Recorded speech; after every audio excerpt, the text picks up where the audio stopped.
जय हिंद दोस्तों। इंडिया और ताइवान के बीच में वैसे तो डिप्लोमेटिक रिलेशंस नहीं है, क्योंकि इसके पीछे सबसे बड़ा रीजन है one China policy. Actually Bharat जो है चाइना के वन चाइना पॉलिसी को मानता है। इसके लिए यहाँ पर ताइवान के साथ में स्पेशली यहाँ पर डिप्लोमेटिक रिलेशंस नहीं है। लेकिन आपको बताना चाहते हैं, रिसेंटली यहाँ पर इंडिया और ताइवान के बीच में एक इंडियन वर्कर्स को लेकर MOU साइन हो चुका है, मेमोरेंडम ऑफ अंडरस्टैंडिंग साइन हो चुका है। कितने वर्कर्स जाएंगे, क्योंकि इसके पहले भी पिछले साल भी कुछ आर्टिकल्स ये बता रहे थे कि 1 लाख के आसपास में वर्कर्स की डिमांड हो रही है, जिसे बाद में ताइवान की तरफ से रिजेक्ट कर दिया गया कि 1 लाख की तो डिमांड ही नहीं कर रहे हैं। लेकिन इस बार भी यहाँ पर जो वर्कर्स है को लेकर यहाँ पर MOU साइन हुआ है, लेकिन कितने वर्कर्स जाएंगे इसको लेकर यहाँ पर डिटेल्स जो है वो डिस्क्लोज नहीं की गई है। क्योंकि आज के टाइम में ताइवान जो है बेसिकली जो लोकेशन है, आप ताइवान को साउथ चाइना सी के पास में देख सकते हैं यहाँ पर, जिसकी टोटल जो पॉपुलेशन है वो 23 मिलियन के आसपास में है। लेकिन यहाँ की जो वर्किंग एज पॉपुलेशन है वो लगभग 12 मिलियन है।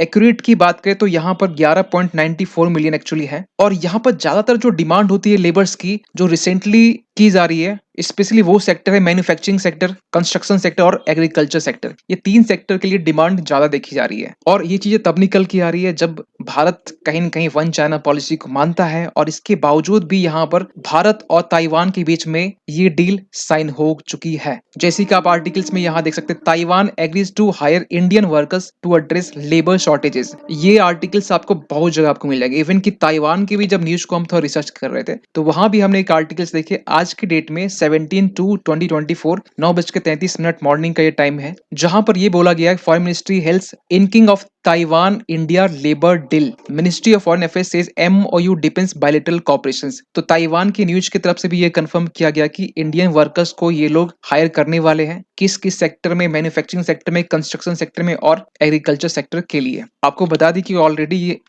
हमारे भारत से जो वर्कर्स है वो ताइवान के लिए जाते हैं, वहाँ काम भी कर रहे, हाईटेक सेक्टर में काम करते हैं वो ऑलरेडी। लेकिन डिमांड इसके लिए स्पेसिफिकली हो रही है क्योंकि अभी के टाइम में जो आंकड़े कहते हैं 2700 के आसपास में इंडियन वर्कर्स वहां पर है, लेकिन वो हाईटेक कंपनी में काम कर रहे हैं। सो कॉन्टेक्स्ट क्या है इसको समझते हैं। देखिए, actually China one China policy जो प्रिंसिपल, इसको साइडलाइन करते हुए इंडिया ने ताइवान के साथ में एक एग्रीमेंट साइन कर लिया गया, बेसिकली इंडियन वर्कर्स को लेकर। क्योंकि आज के टाइम में ताइवान में लेबर शॉर्टेज देखी जा रही, क्योंकि एजिंग पॉपुलेशन वहां पर ज्यादा है। जैसे कि आज के टाइम में जापान में एजिंग पॉपुलेशन ज्यादा आप देख सकते हैं, उसी तरीके से ताइवान में भी जो एजिंग पीपल है कहीं न कहीं ग्रेजुअली ये बढ़ती हुई आपको दिखाई देंगे। और एक सबसे अजीब सी बात पता है क्या है, कि ताइवान को जो है ना बेसिकली जहां पर डेमोक्रेसी है, चाइना इसे कहता है रोग स्टेट। जैसे हम लोग पाकिस्तान को रोग स्टेट कहते हैं, उसी तरीके से चाइना जो है बेसिकली ताइवान को रोग स्टेट कहता है। और ये जो साइन हुई डील एक्चुअली कल की डेट में हुई 16 फरवरी को, जिसमें बेसिकली फोकस किया जाएगा रिक्रूटिंग को लेकर। इंडियन माइग्रेंट वर्कर जो है इसके रिक्रूट को लेकर यहाँ पर चीजें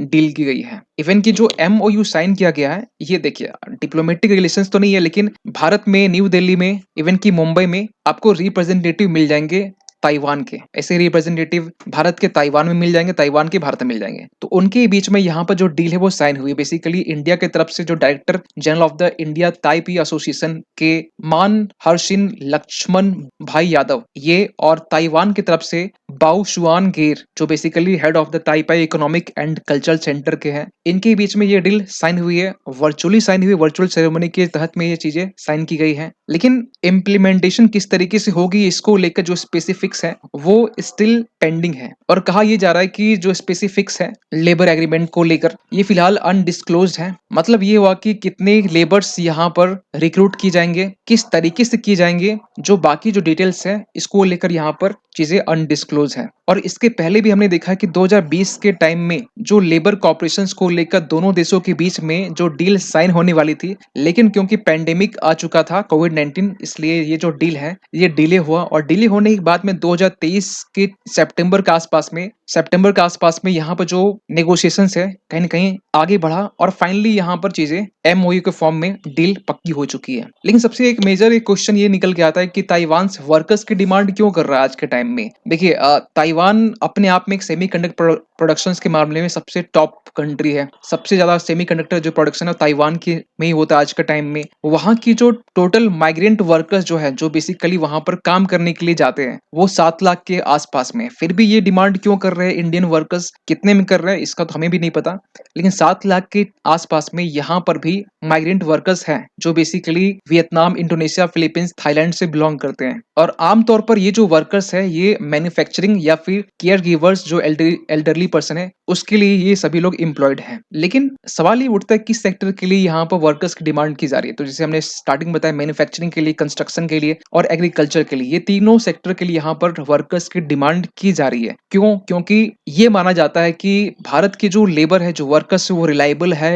इंडस्ट्रियस है, यानी कि मेहनती है। और मिनिस्ट्री ने अपने साइड से ये चीजें डिस्क्लोज की है कि पहले हम लोग प्रिलिमिनरी पायलट प्रोग्राम चलाएंगे जिसके तहत में कुछ वर्कर्स को रिक्रूट किया जाएगा और ताइवान भेजा जाएगा। उसके बाद में जिस तरीके से सक्सेस को देखा जाएगा उसके अकॉर्डिंग यहाँ पर फर्दर एडमिशन किया जाएगा इंडियन वर्कर्स को आगे के लिए। और जैसे कि आप इस आर्टिकल्स में देख सकते हैं, पिछले साल नवंबर के आसपास में जब चीजें अफवाह हुई थी तो उसमें ताइवान ने भी अपने साइड से ये चीजें कही थी कि नेगोशिएशंस तो चल रही है लेकिन 1 लाख वर्कर्स हायरिंग की जाएगी, इसको लेकर यहाँ पर ताइवान ने मना किया था। और आज के टाइम में 2700 इंडियन जो प्रोफेशनल्स हैं वो बेसिकली ताइवान में एम्प्लॉयड हैं और ये बेसिकली हाईटेक सेक्टर्स के लिए प्रीडोमिनेंटली एम्प्लॉयड है यहाँ पर, जो basically according to ministry of labour के अनुसार। और मिनिस्ट्री की तरफ से एक डेटा ये भी कहता है कि अभी इस टाइम में करंट डेटा ये कहता है कि 18 मिलियन जो इंडियन वर्कर्स हैं पूरे वर्ल्ड में, चाहे ऑस्ट्रेलिया की बात करें, जापान, सिंगापुर, यूएस या यूके, सऊदी अरेबिया, यहाँ पर काम कर रहे हैं, डिस्पर्स्ड है खासकर ऐसे देशों के लिए। लेकिन ये चीजें इतना इंपॉर्टेंट क्यों रखता है? इसलिए इंपॉर्टेंट रखता है क्योंकि आज के टाइम में इंडिया ताइवान के जो रिलेशंस है आप लगातार देख सकते हैं कहीं कहीं ये और इम्प्रूव हो रहे हैं, क्योंकि दोनों के बीच में भले ही फॉर्मल डिप्लोमेटिक रिलेशंस ना हो लेकिन दोनों देश के बीच में जो रिप्रेजेंटेटिव ऑफिसेस है ये दोनों के बीच में अभी फुल एक्टिव मोड में काम कर रही है। इवन दोनों के देश के बीच में बिजनेस टाइज को भी देखा जा सकता है। और रिसेंट जब नवंबर के टाइम में एस जयशंकर ताइवान के बारे में ये कहते कि अपस्विंग इन कॉपरेशंस, जो बेसिकली एक ऐसा वर्ड था जो ये कहा जा रहा था कि इंडिया ताइवान रिलेशंस के बीच में ये चाइना कहीं ना कहीं एक हर्ट बन देने वाली चीजें हैं। और ऐसा नहीं कि नई दिल्ली भारत ने ही, ताइवान ने भी अपने साइड से जो एफर्ट्स वो इंटेंसिफाई किए हैं। और इवन आपको बताना चाहते हैं कि इन्होंने, ताइवान ने अपने साइड से ये एक प्लान रिवील किया है कि अपनी जो रिप्रेजेंटेटिव ऑफिस है, देखिए डिप्लोमेटिक रिलेशंस के लिए एम्बेसी चाहिए, एम्बेसी तो है नहीं क्योंकि भारत अभी वन चाइना पॉलिसी मानता है। वन चाइना पॉलिसी और इवन एम्बेसी को साइड में रखिए, बाकी जो डील है ना वो रिप्रेजेंटेटिव ऑफिस के तरीके से हो रही है। तो इन्होंने यहाँ पर ये कहा है कि मुंबई में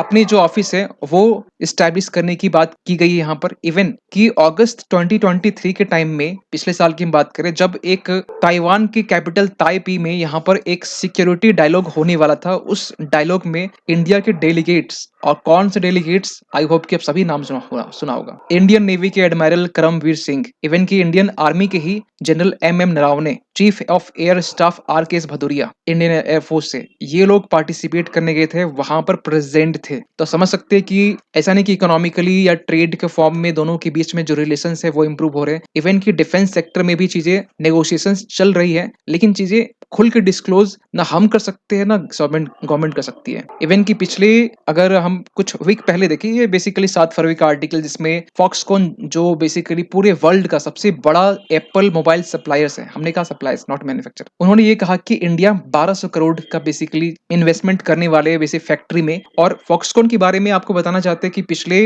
मंथ ही की हम बात करें जब इन्हें भारत की तरफ से पद्म भूषण अवार्ड दिया गया था, जो बेसिकली टेक्नोलॉजी सेक्टर में होता है। इसके रिगार्डिंग हमने वीडियो बनाया है। और इनकी तरफ से भी कहा जा रहा था कि जो आईफोन मैन्युफैक्चरिंग जो फैसिलिटी है ये तमिलनाडु में और जो कर्नाटका है वहां पर स्टैब्लिश करने की बात ये कर रहे थे। लेकिन एक सबसे बड़ा एक कंसर्न निकल के आता है वर्कर्स को लेकर। वर्कर्स तो वहां जा रहे हैं लेकिन 1 लाख जो वर्कर्स की बात होती है, चाहे जितना भी वर्कर्स होंगे, एक सिक्योरिटी इशूज जो है बेसिकली ये अटैच होता है। और ये सिक्योरिटी इशूज इसलिए है क्योंकि ये बेसिकली कहा जाता है चाइना ताइवान वॉर तो एक साइड बाय साइड तो है ही, ठीक है, लेकिन कहीं न कहीं इंडिया चाइना बॉर्डर के पास भी इंडिया चाइना के बीच में टेंशन देखा जाता है LAC के पास में। इसको लेकर हो सकता है कि जो चाइना भारत के बीच में टेंशन और बढ़ सकते हैं, इवन की ताइवान और चाइना के बीच में टेंशन और बढ़ सकते हैं। क्योंकि रिसेंटली आपने देखा होगा कि 2 दिन पहले की बात है जब ताइवान के शिप और चाइनीज शिप दोनों के बीच में क्लैशेस देखी जा रही थी, जिसमें 2 चाइनीज कोस्ट गार्ड की डेथ हो चुकी थी। और इसको लेकर चाइना इस मैटर को लेकर बहुत ज्यादा कंसर्न है। इवन की रिसेंटली जब यहाँ पर इलेक्शंस कंडक्ट हुए तो यहाँ पर फिर से democratic progressive party DPP party के लाई चिंग ते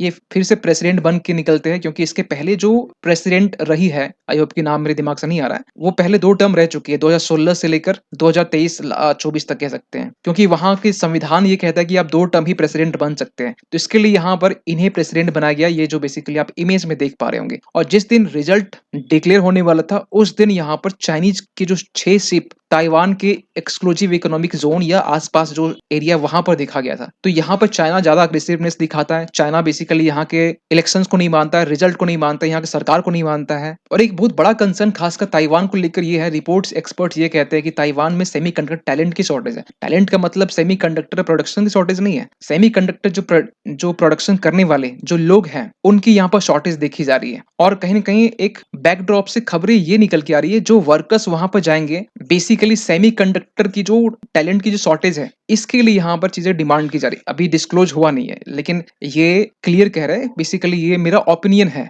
कि ये हो सकता है। क्योंकि आज के टाइम में जो है ना, चाइना जो है ना, ये हर कुछ चोरी करता है, इवन कि ताइवान की चिप मेकिंग जो टेक्नोलॉजी है, वो भी चोरी कर रहा है। ऐसी खबरें भी निकल के आ रही है, क्योंकि ताइवान की डिमांड पूरे वर्ल्ड में इसलिए बढ़ रही है, क्योंकि ये सेमीकंडक्टर चिप के मामले में वर्ल्ड का सबसे बड़ा प्रोड्यूसर्स है। और इसीलिए इसके लिए यहाँ पर यूएस भी हो, चाहे बाकी जो डेवलप्ड नेशंस हो, वो भी इनके साथ में रिलेशंस को और इम्प्रूव करना चाहते हैं। चाइना इस चीज से खफा हो रहता है, और इसके लिए यहाँ पर ये तरकीब वो निकालने की कोशिश कर रहा है। फाइनली कंक्लूजन में ये कह सकते हैं कि दोनों देश के बीच में, भारत और ताइवान देश के बीच में बायलैटरल ट्रेड की बात करें तो इवन 2001 में जब 1 बिलियन के आसपास में ट्रेड था दोनों देश के बीच में, आज 2021 का डेटा ये कहता है कि दोनों देश के बीच में 7.7 बिलियन का ट्रेड हो रहा है। इवन की लेटेस्ट डेटा की हम बात करें तो ये कहीं न कहीं 9 बिलियन के आसपास में ये होगा। तो इन तमाम चीज़ों को लेकर आपका क्या मानना है? ये जो बेसिकली एमओयू साइन हुआ है ताइवान और इंडिया के बीच में, ये कितना फ्रूटफुल होने वाला है दोनों देशों के बीच में? कमेंट कीजिएगा। मिलते हैं किसी अगली वीडियो में, तब तक के लिए थैंक यू सो मच।